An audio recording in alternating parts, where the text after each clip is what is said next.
Number 3 is to define and layer your emergency reserves.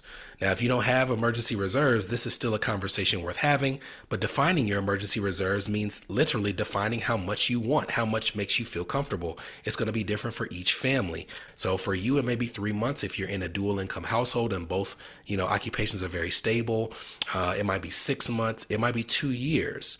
That's the defining of your reserves. The layering of your reserves is a conversation about what does that actual structure look like, because it shouldn't just be in cash in your regular savings account. For me, I like to have 1 month's expenses in our regular savings account, which earns no interest. I like to have months 2 to 3 in a high yield savings account, where with that, we're getting at least something that's going to keep up with inflation. And instead of 0.1%, we're getting 3.25%. That's just a better way to keep money in reserves. Anything above that, I'm okay having in a non-qualified brokerage account that's invested. Now, granted, having it invested means that just like the money can go up, it can also go down. But my comfortability is that, number one, the investment is not incredibly aggressive. But even if it were, by having the later months in that account, I should have plenty of time in the event of an emergency to either dial back the level of aggression or take it out of the market completely if need be. For you, you need to not only define how much you want in reserves, but also identify how you're going to layer those reserves to get the most value out of them that you possibly can.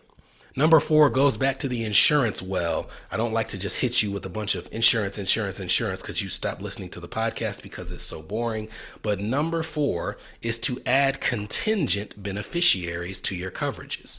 If you have something like life insurance, even at your job, whether it's your spouse or your parents or your brother or your niece or nephew, you automatically think about, okay, well, if I die, here's who I want to get the money. It's less common for someone to think through, well, what if I die and that person who I want to get the money predeceases me? Who does the money go to then? That would be a contingent beneficiary.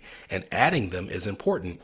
It's definitely important if you're adding a contingent beneficiary and the person you want to add is not of age. So this is me kind of slipping in the importance of an estate plan into this conversation. Because since a person who's underage can't make financial decisions for themselves, if you add money or add a contingent beneficiary and that person is not 18 in most states and money goes to them, the state is who decides what happens with those resources. So if you're thinking through that process and you're saying, well, the next person I would want it to go to is my niece or to my children, but you don't have a will, a trust, advanced medical directives, an estate plan, not only is adding the contingencies important, but it also should give you motivation to establish that estate plan as well.